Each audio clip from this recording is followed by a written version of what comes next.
Hi అండి, అందరూ ఎలా ఉన్నారు? నేనైతే చాలా బాగున్నాను. ఈరోజైతే ఒక చిన్న వ్లాగ్. నేను యూజువల్గా వీక్ ఆఫ్ తీసుకున్న రోజు వ్లాగ్ షూట్ చేసుకుంటాను. ఎందుకంటే మిగతా టైంలో నేను 8 o'clock అంతా డ్యూటీకి వెళ్ళిపోతాను. డ్యూటీకి వెళ్ళేటప్పుడు షూట్ చేయాలంటే నాకు టైం సరిపోదు. అందువల్ల వీక్ ఆఫ్ డేలోనే నేను షూట్ చేయడానికి ఆల్మోస్ట్ ట్రై చేస్తాను. ఎప్పుడైనా ఏదైనా ఇంట్రెస్టింగ్ మ్యాటర్స్ జరిగినప్పుడు అలాంటప్పుడు వెంటనే ఫోన్ తీసుకొని షూట్ చేసుకుంటాను. ఇంకా వీక్ ఆఫ్ అంటేనే లేజీ డే అనమాట. ముందు రోజు ప్రిపేర్ అయిపోయి ఉంటాను, ఈరోజు 7 వరకు ఖచ్చితంగా పడుకొని నిద్రపోవాలి అనేసి. కానీ మా పిల్లలు ఉంటారే, నన్ను ఎప్పుడెప్పుడు నిద్ర లేపేద్దామా అనేసి ట్రై చేస్తూ ఉంటారు. అందులో నా కొడుకు ఫస్ట్ ఉంటాడు. ఇంకా ఆ రోజు కూడా లేట్గానే లేచాను. నేను లేచేసరికి 7 అయ్యింది. ఇంకా ఆ రోజు ఫ్రైడే, అందువల్ల మొత్తం కడిగి ముగ్గేస్తున్నాను. నేను వ్లాగ్ తీసిన ముందు రోజు మాకు ఫుల్ వర్షం పడింది. నేను మెట్ల పైన ముగ్గు పిండి పెట్టేసి వెళ్ళున్నాను. అది మొత్తం ముద్దగా తడిసిపోయింది. అందువల్లే కలర్ ముగ్గు పిండి ఉంటే వాటితో ముగ్గేస్తున్నాను సింపుల్గా. ఏమున్నా తెల్ల ముగ్గు పిండితో వేసే లుక్ అయితే రాదు. నేను నార్మల్గా ఫ్రైడేస్లో వీక్ ఆఫ్ తీసుకోకూడదు అనేసి అనుకుంటాను. ఎందుకంటే ఆ రోజు ఎక్కువగా పని ఉంటుంది. డ్యూటీకి వెళ్ళే రోజుల్లో అయితే గబగబా పనులనేసి ముందు రోజే చేసి పెట్టుకుంటాను, లేకపోతే పొద్దున్నే లేచి చేసుకుంటాను. ఆ టైంకి 8 o'clock అంతా అన్ని పనులు కంప్లీట్ చేసి వెళ్ళిపోతాను. అదే ఇంటికాడ ఉన్నాను అనుకో, పొద్దుకి పని చేస్తూనే ఉండాలి.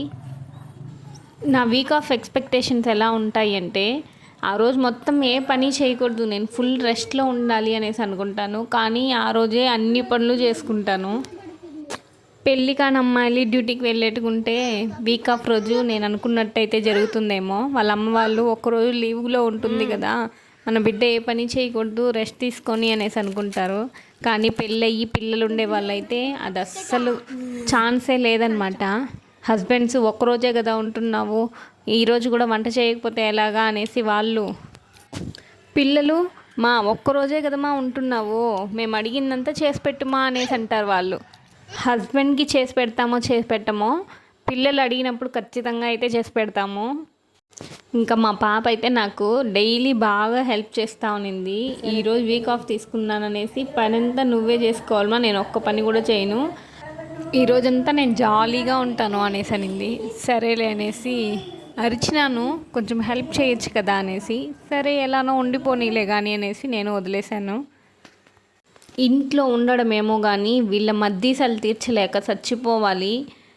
ముఖ్యంగా ఈ ఫోన్లతో, ఫోన్ వాడు తీసుకున్నాడు అనేసి ఆ పిల్ల తీసుకునింది అనేసి వాడు, ఇద్దరు కొట్లాడుకుంటున్నారు.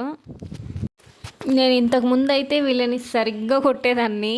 ఇప్పుడు ఊరికి వెళ్ళిపోయి ఉన్నారు కదా, కొద్దిగా టచ్ వదిలిపోయిందనమాట.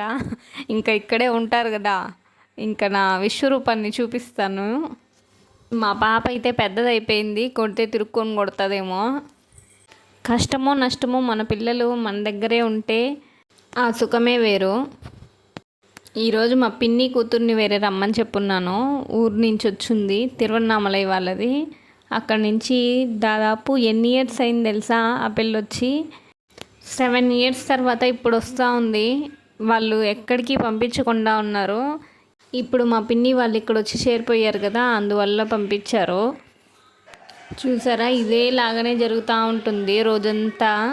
వాడు ఫోన్ పెరుకున్నాడని ఈ పిల్ల ఫోన్ పెరుకున్నాడనేసి వాడు కొట్లాడుకుంటూనే ఉంటారు.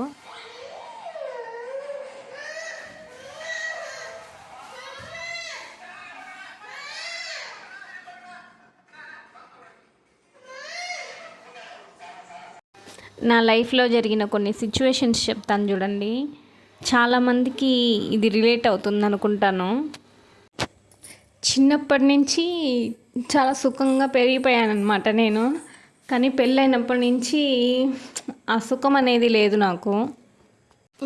మరీ ఎక్స్పెక్టేషన్స్, మనం ఏదో బాగా డబ్బులు ఉండాలి అలాగంతా ఏం లేదు. మనకంటూ ఒక ఇల్లు, అప్పు చేయకుండా దాంట్లోనే మనకు వచ్చే దాంట్లోనే మన పిల్లల చదువులు, మన ఇంటి ఖర్చులు అన్నిటికీ సరిపోవాలి మనం సంపాదించే సంపాదనలో.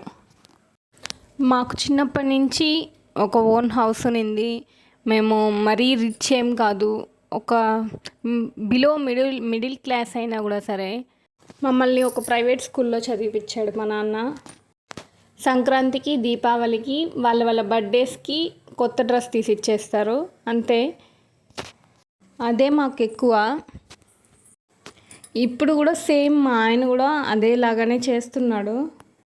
కానీ మాకంటూ ఒక సొంత ఇల్లు లేదు. ఊర్లో ఉంది, బట్ మేము ఇక్కడ రెంట్ ఇచ్చే కదా ఉంటున్నాము. నాకు తిరుపతిలో ఒక ఇల్లు కట్టుకొనేసి నాకు నచ్చినట్టు, చిన్నదైనా సరే నాకు నచ్చినట్టు ప్రతి ఒక్క ఇంచు నాకు నచ్చినట్టు కట్టుకోవాలనేసి. అది జరగట్లేదు. నా చిన్నప్పుడు నా క్లాస్మేట్స్ ఎవరెవరైతే అప్పుడు కొంచెం పూర్గా ఉన్నారో, ఒక హౌస్ లేకుండా కొంచెం ఫైనాన్షియల్గా ఇబ్బంది పడుతూ ఉన్నారో, వాళ్ళందరూ ఇప్పుడు ఫుల్గా సెటిల్ అయిపోయి ఉన్నారు. అప్పుడు కొద్దిగా ఫైనాన్షియల్గా బాగున్న వాళ్ళు అందరూ ఇప్పుడు చాలా కష్టపడుతున్నారు. నేను ఒక్కదాన్నే కాదు, నాతో పాటు కొద్దిగా బాగున్న వాళ్ళందరూ కూడా ఇప్పుడు కష్టపడుతూనే ఉన్నారు. అందుకే అనిపిస్తుంది, ఫస్ట్ చిన్నప్పుడే కష్టం అనేది పడిపోయామంటే కొంచెం పెద్ద అయ్యాక హ్యాపీగా ఉండొచ్చు. చిన్నప్పుడు కష్టం అనేది మనకి తెలియదు కూడా. పెద్దయ్యాక, పెళ్ళయ్యాక కష్టం, ఫ్యామిలీని మెయింటైన్ చేయడము, ఇవన్నీ చాలా బాధ అనిపిస్తుంది. ఓకే, ఈరోజు చాలా సెంటిమెంట్గా మాట్లాడేశాను అనుకుంటాను. ఇంకా నేను కొద్దిగా ఇల్లు అయితే క్లీన్ చేసుకునేసి మా పాపని కారం చేయమని చెప్పాను, ఎగ్ దోశ పోసుకుందామనేసి టిఫిన్కి. నేను నా వర్క్ అన్ని కంప్లీట్ అయ్యే లోపల అమ్మాయి కారం చేసేసింది. నేను వచ్చి దోశ పోసి ఇచ్చేసాను. ఇంకా మా పిల్లలకి అయితే పెట్టేసి నేను కూడా తినేసాను.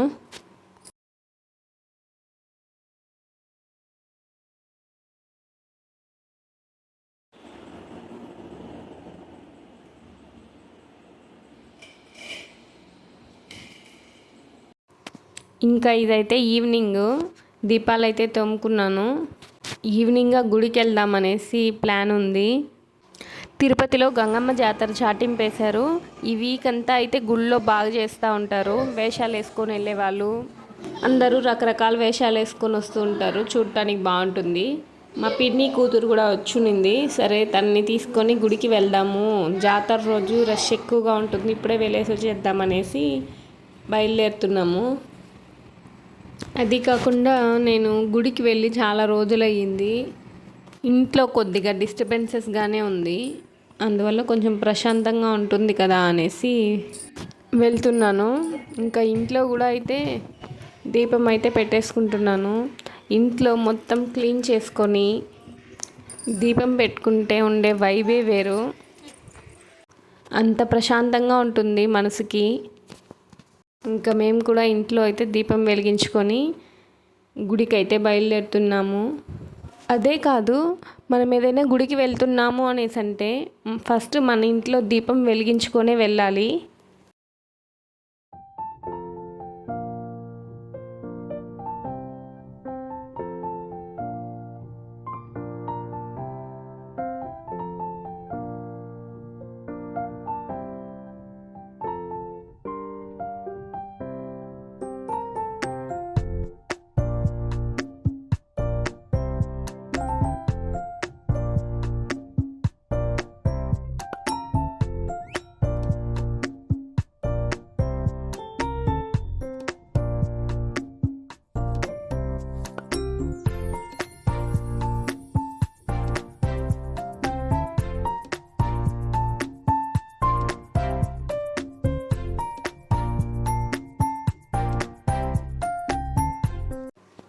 ఇంకా మేము ఒక 6 o'clock అలాగా బయలుదేరాము. అప్పుడే సన్సెట్ అవుతూ ఉంది. చూడటానికి చాలా బాగుంది చెట్ల మధ్యలో నుంచి.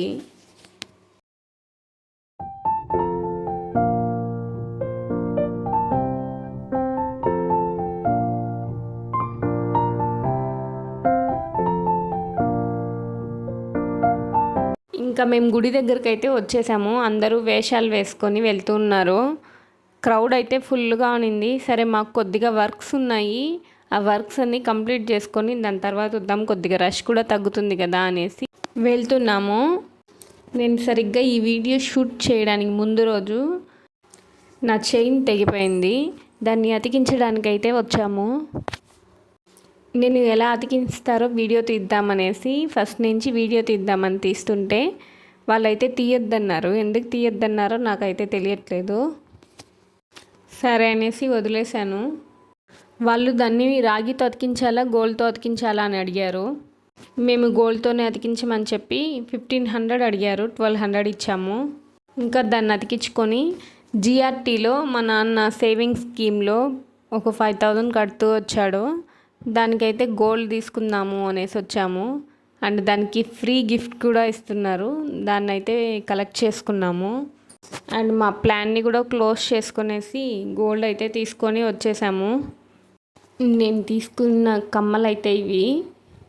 మేము కట్టిన దానికి మాకు 4 గ్రామ్స్ వెయిట్ అయితే ఉన్నింది. ఆ 4 గ్రామ్స్లో అక్కడ కమ్మలు అయితే చాలా తక్కువ ఉన్నాయి.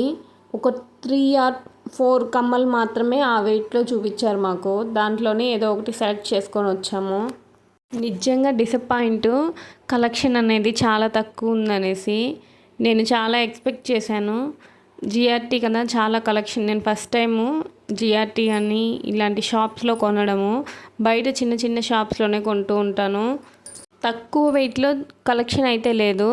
మీరు 10 గ్రామ్స్ అలా పెట్టారంటే వాటిల్లో ఫుల్ కలెక్షన్ ఉంది. అందుకనేసి నెక్స్ట్ మళ్ళీ స్కీమ్ జాయిన్ అవ్వండి అనేసి అన్నారు. వద్దు అని చెప్పేసి వచ్చేసాము. ఇంకా వచ్చి గుడికి అయితే వచ్చాము.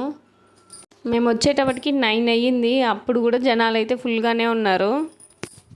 మేము చిన్నప్పుడు అయితే జాతర బాగా సెలబ్రేట్ చేసుకునే వాళ్ళము. మేము కూడా ఇలాగా వేషాలు వేసుకొని వీధిలో ఉండే పిల్లలమంతా గుడికి అయితే వచ్చేవాళ్ళము.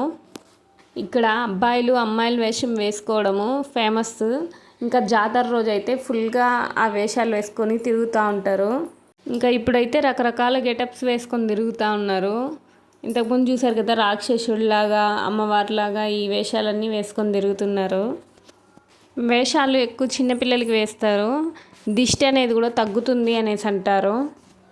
ఇంకా మేమైతే కర్పూరం వెలిగించి టెంకాయ అయితే కొట్టుకొని దర్శనానికి అయితే బయలుదేరాము. మేము ఎక్స్పెక్ట్ చేసిన దానికంటే తొందరగానే అయిపోయింది. రష్ ఉన్నా కూడా సరే. క్యూ లైన్లో ఒక బాబుకి ఇలాగ వేషం వేసి పెట్టున్నారు. చాలా క్యూట్గా ఉన్నింది చూడటానికి. ఇంకా దర్శనం అయితే చేసుకొని పానీపూరి అయితే తినేసి ఇంటికి అయితే వెళ్ళిపోయాము. ఈరోజు వ్లాగ్ అయితే ఇదే అండి. నా వ్లాగ్ కనుక మీకు నచ్చినట్లయితే ఖచ్చితంగా నా ఛానల్ని సబ్స్క్రైబ్ చేయండి. అలానే నా వీడియోని లైక్ చేయండి. బాయ్. నా నెక్స్ట్ వీడియోలో మళ్ళీ మిమ్మల్ని కలుస్తాను.